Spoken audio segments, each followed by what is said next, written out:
Hello everyone and welcome back to the IS Network lecture series on discussing case studies for mains 2020. So as we were continuing in the last lecture, we had discussed one case study from year 2013. In this lecture, we'll be taking one case study from the paper of 2014 and we'll try to go through that case study and discuss the approach to solving these kind of case studies. So let's begin with this lecture. So the question says that suppose one of your close friend who is also appearing for civil services comes to you for discussing some of the issues related to the ethical conduct in the public services. He raises the following points. So basically, two friends are conversing, you are one of them, and your friend is having some ideas regarding the ethical conduct in the public services, and he is raising some issues or some points. So if you read the keywords in the answer which says that critically analyze the above viewpoints. So the 4 viewpoints have been given. You have to critically analyze each of these viewpoints. On the basis of this analysis, what would be your advice to your friend? So based on these viewpoints, we have to give him certain advice. So the first one is saying that in the present times, when unethical environment is quite prevalent, individual attempts to stick to the ethical principle may cause a lot of problems in one's career. It may also cause hardship to the family members as well as risk to one's life. Why should we not be pragmatic and follow the path of least resistance and be happy with whatever good we can, doing whatever good we can? So basically it is saying that why do you need to be a roadblock, or you can say that if you try to be very ethical in the public civil services, you might face a lot of hardships. And why one should take the hardship path and stick to the least resistant kind of a path and do whatever good is possible by being on the positive side of the troubles.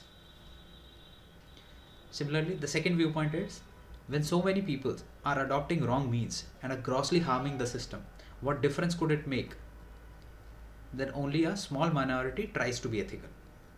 They are going to be rather ineffective and are bound to get frustrated. So is that as majority of the people are unethical in the system, then what is the motive behind being the ethical guys, being in a minority who would not be able to make any substantial contribution and not change the system as such?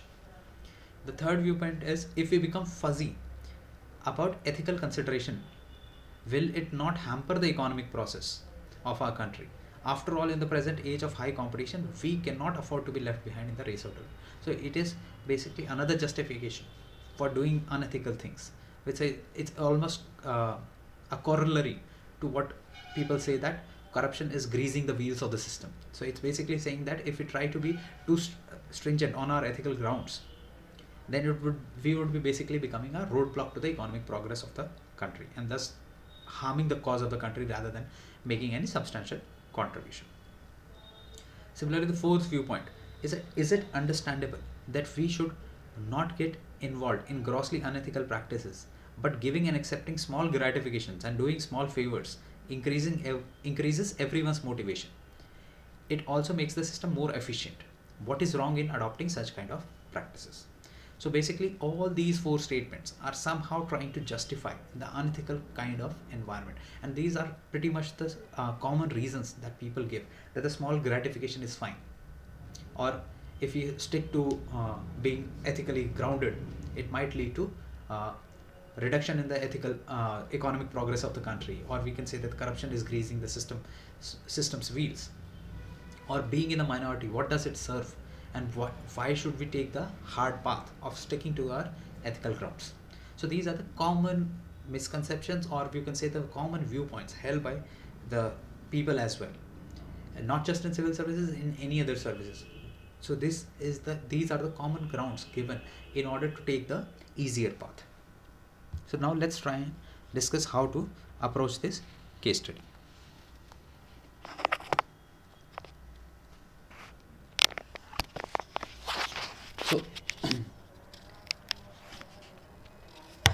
So as we are aware that the case study involves the duty basically towards so first of all, you must understand that what is your role in this case study. So you are basically, you must always try to approach the case study from the viewpoint of which it is being asked. So basically you are a friend to a person who is asking the question.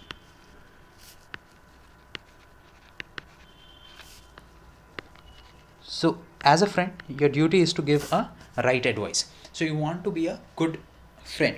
You do not want to be a appeasing kind of a friend who agrees with each and every view of your friend. So a true friend is always who gives the best advice, who has the best interest of his friend in his mind. So basically, you can even introduce your essay through this thought. You can introduce through duty of a friend.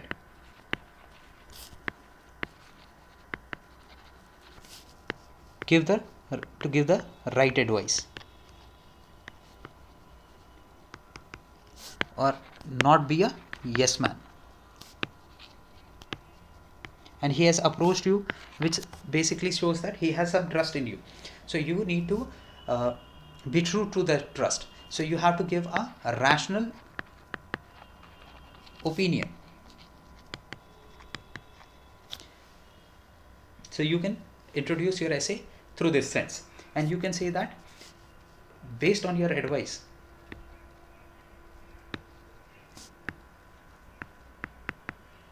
in order to ensure that he'll act on your advice, you need to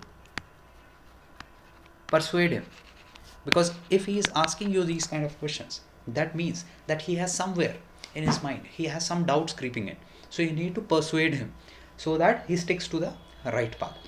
So you have to basically be his torch bearer and try to convince him through multiple ways in order that he stays on the path of ethical conduct.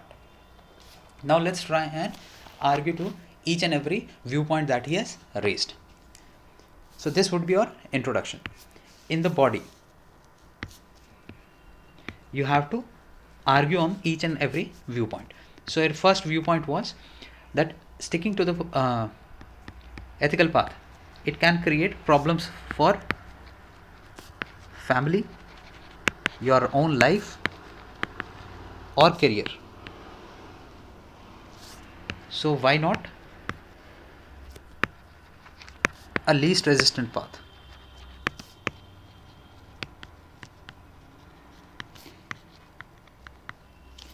So you can very easily see that there are certain value conflicts over here. So you can begin with conflict of values over here. So you can see that your integrity is in conflict with your personal well-being.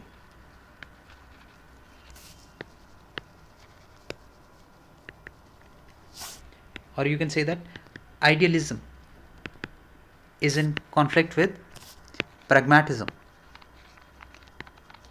or your means and ends are in conflict. You want to have a peaceful life, well-being. However, the means to achieve it is not correct. That is the unethical means.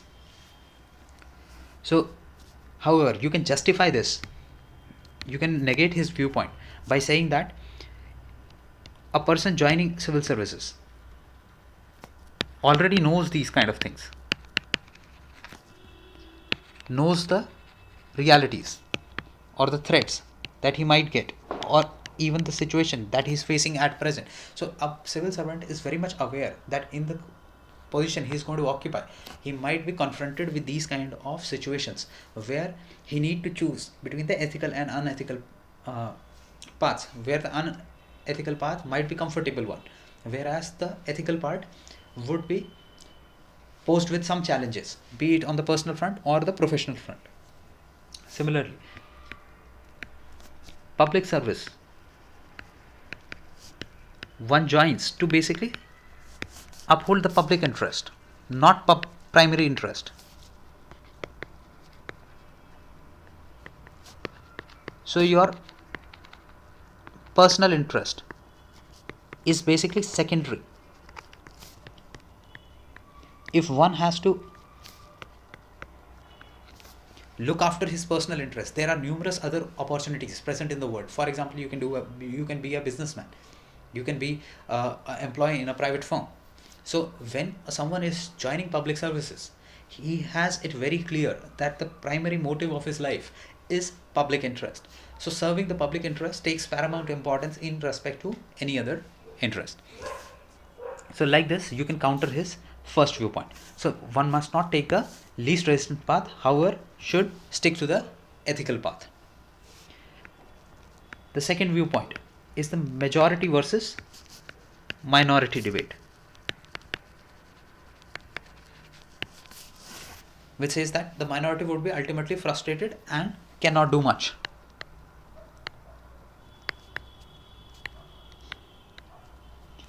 So you can counter this by saying that, what did Gandhiji say? Be the change you wish to see in the world.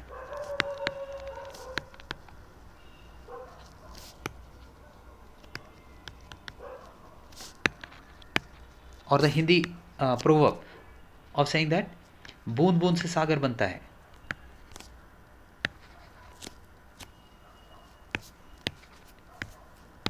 So basically, small steps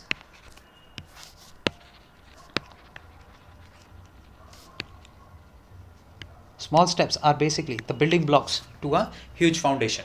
So basically, the the minority steps, the steps taken by each and every individual, does count in the longer affairs. You can even give him some examples of people like Satyendra Dubey,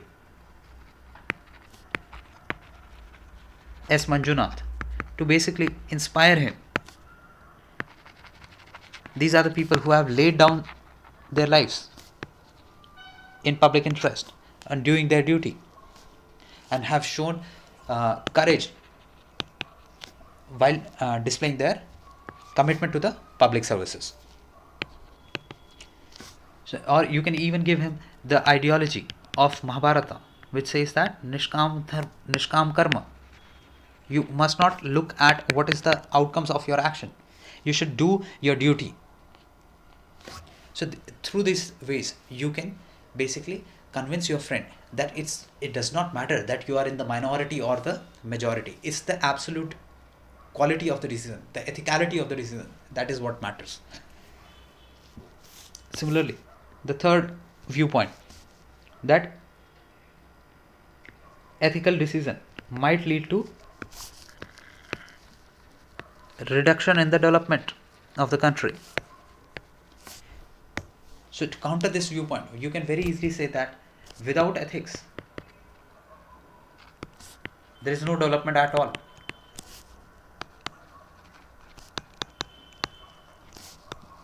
What do we mean by development? That is itself questionable. The pure unminded growth that the world is looking at, it is not development. The development basically incorporates the overall upliftment of the society. It's not just few individuals who are able to garner the profits. So in short term, maybe greasing the system, but long term it would lead to chaos.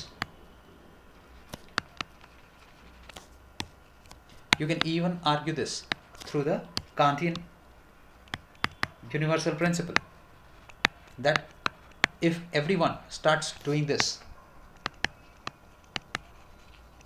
then ultimately your development would be zero, because your corruption would eat away the whole system itself. Similarly, the fourth viewpoint, that the small favors are fine.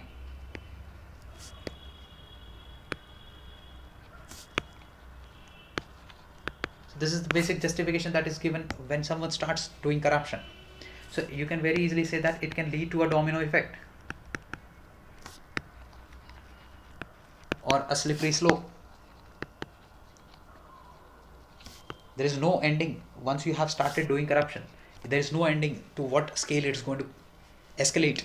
Similarly, integrity or ethicality of a decision is not dependent on the magnitude of corruption. a robbery of 1 rupee is equivalent to a robbery of 1 crore rupees is the same. And so basically through these arguments you can counter all the 4 viewpoints that your friend has raised. However, in order to find a suitable conclusion, you need to give a moral high ground. You can very easily say that public services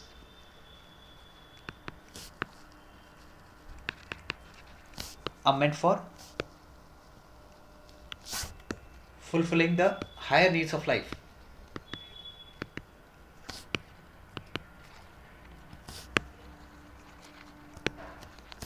So it's for self-actualization based on the Maslow's hierarchy of needs.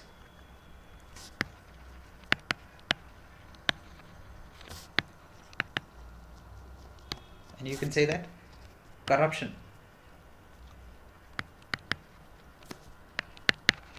is basically integrity loss.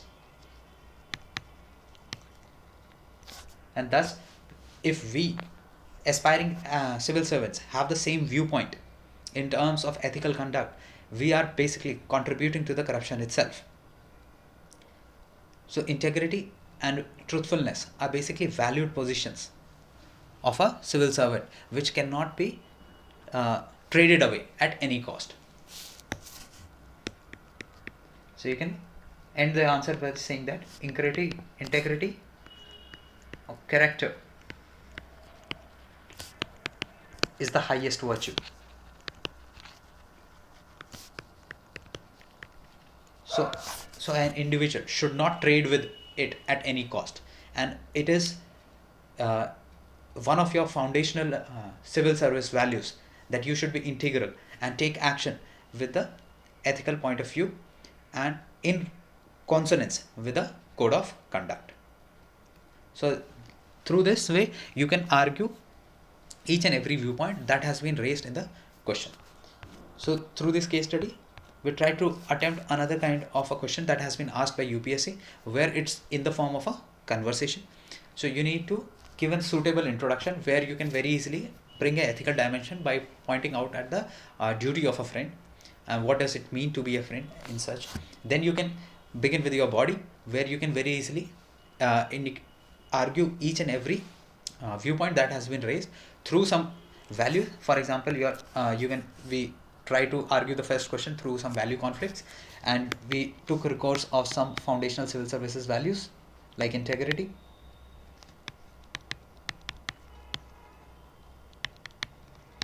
similarly we try to argue the other viewpoints based on few philosophies, for example Gandhian philosophy or Mahabharat's philosophy. Similarly, in order to argue the development angle, we put in place the Kantian universal principle.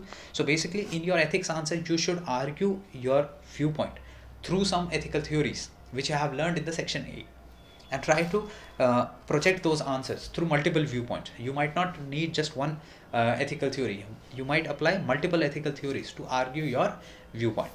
So the answer is in itself is not that important. The process of arguing or reaching to that answer is what fetches you marks.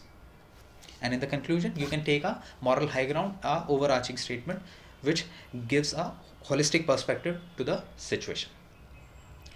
So that would be all from this lecture. In the subsequent lectures we'll discuss more case studies from the further years 2015-16 onwards.